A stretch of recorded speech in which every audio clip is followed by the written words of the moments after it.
I'll be meeting all the security teams in Nyandarua, hopefully tomorrow, to tell them now they have a bill and they do their work. The leaders have done their job and they are finished. It is them to do their job. And I want to say, from what I have read, you leaders have done a fantastic job. If this law is implemented to the letter, this problem will be sorted in 3 months. Wale wanakunywa pombe, wakunywe baada ya kazi, sio badala ya kazi. And they drink the right stuff, isn't it? Na basi kuwe chache, mahoteli kuwe mingi, na mabuchiri, na maduka, na mashule. But we're having a situation where bars are more than schools. You know? We are having in a shopping center where you have 10 buildings, 9 are bars, and 1 is a shop. And we were losing an entire generation. And I really want to thank my boss, President William Ruto, because he called me and told me this situation is not terrible. And in one of the roles that I play in his government is any other duty assigned by the president. And he did task me to lead this war from the front. And I want to assure the president I will not let him down. And I really want to thank the County Assembly of Nyandarua for supporting me in such a strong manner by creating the right laws to deal with this problem. And we are going to succeed. In the next 2-3 weeks, I'll be meeting all the chiefs and assistant chiefs from the entire region, because I met the higher levels, the higher echelons. I met the OCSs, the ACCs, the DCCs. I want to meet the grassroots people to come and support your effort, because just like you, they are grassroots people. Many people are trying to sell me fear that these people who drink and the ones who drink and the ones who sell are very active politically, and my political life can come to an end. I know you are being threatened the same way.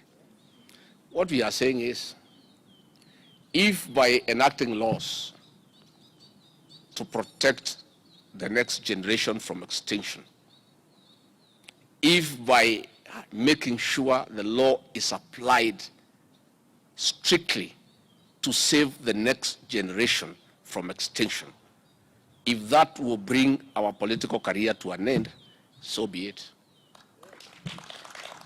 I don't think there is any need for any leader to lead a drunken population.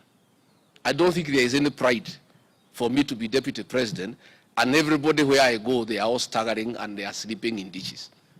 I would like to lead sober people, dignified people. That is how you enjoy leadership. People who are prosperous, people who work hard, people who are smart, people who are able to take care of their children, people who are able to take care of their families. No leader worth his salt want to lead a drunken population, broken homes, people who are battered, young people sleeping in the trenches, staggering in meetings. I don't think any leader worth his salt would be interested in leading that kind of population. And I want to say this problem is national, but Central Kenya was the hardest hit, because I think the previous administration, either by design or by default, had an intention to wipe out our young generation in the mountain. Because all the bad alcohol, all the illicit drinks, all the poisonous substances were taken to the Central Kenya region. They were sold during daylight when chiefs are there, police are there, nobody cared, and we were losing almost an entire generation. And I really want to thank President William Ruto for taking the bold step, very courageous, and asking me to lead this war. I'll be going also to the Coast Province, where there is a big problem of the hard drugs. It is a lot, it's quite huge in the Coast Province. And the leaders there have called me to go and try to initiate the effort and give it momentum so that we can work on it. So Mimi, I want to say what we are Nyandarua, you know you are my people. I am one of you. Ya iko pahali nimepata pesa kidogo. So nitakuja mwezi ujao, nichore kanyumba, niweke hapo.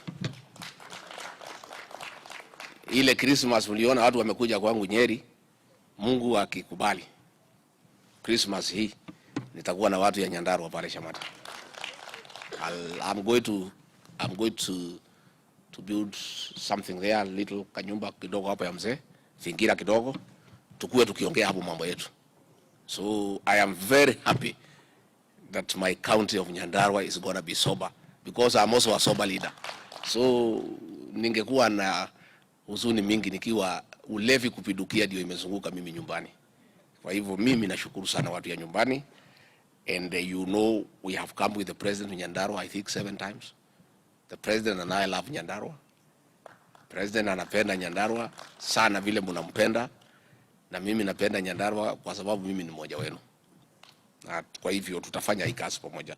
Ndindi Nyoro Road is on course. The president gave directions na makaratasi imeanza. So hivi karibuni itaanza. Usikuwe na wasiwasi.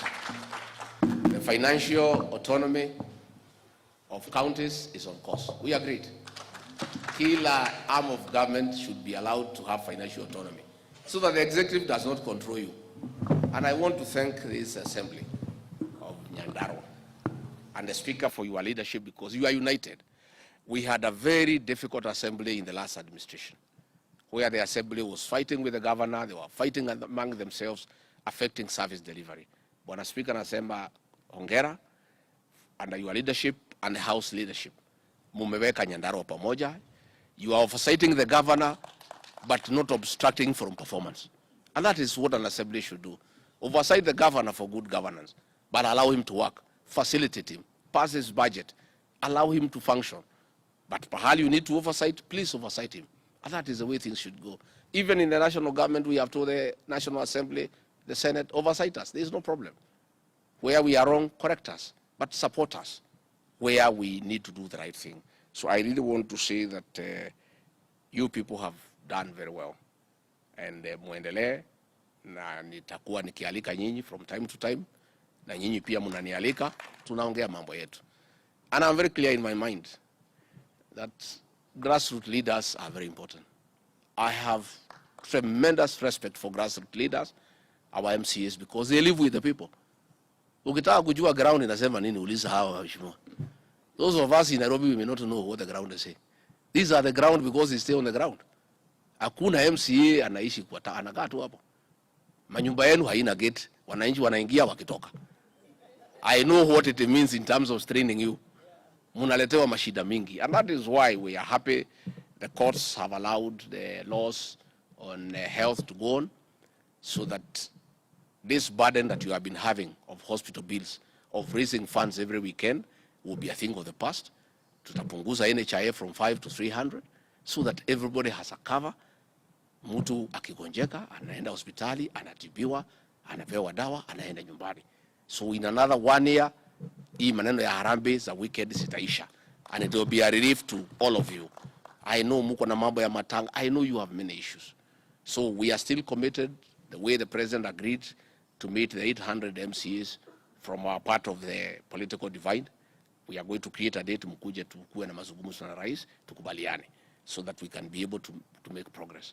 Again, I think Bwana Speaker na watu ya forum ya MCAs will organize, I meet the speakers from the region, so that we share with this bill and they tell us wamefikisha wapi, so that we can also urge them on to conclude haraka haraka, so that wale watu wasitoroke Nyandarua waende Nyeri, because that is what will happen with this bill.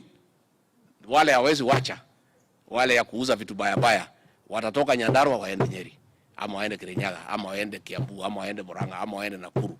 So we want to tighten this thing around the whole space and the whole country, so that wawachane na hii biashara, warudi kwa shamba tukalime pamoja na hao. And I want to ask our traders to know that they are also parents. Much as they are trying to make money, they cannot make money by selling our young people poison. They cannot be rich by killing our people. Even God cannot bless their wealth. Let them look for honest means to earn their livelihood. There are many businesses you can do and make money without killing other people. Mimi sitaki kusema mingi, ile siasa naendelea, mwachana kazi ni hii. You know, let me say, those who want to lead, hii vijana wakikufa utaongoza nani? Come, kwanza tuokoe generation. Then unaweza kujipanga nao huko mbele, isn't it? If these young people are all dead, wamepoteza vitambulisho, wanalala kwa mtaro, wewe unataka kuongoza, utaongoza hawa, utaongoza nani? There will be nobody to lead. Let us first preserve this generation. And let us not be transfixed with the childish politics of succession, of elections. We have barely come from elections. 1.5 years. People want service. Watu wanataka kuhudumiwa, watu wanataka kujua mambo ya barabara, mambo ya ukulima, mambo ya stima, mambo ya maziwa. Sasa mambo ya uchaguzi ni tuachane na hiyo maneno. I want to appeal to everybody, more so in our region, which people look a little bit confused. Let us focus on service delivery, and we want this region of ours, all this region, to be united under President William Ruto. The way tulikubaliana, tuunge mkono, tuwache mambo mingi na tufanyie wananchi kazi.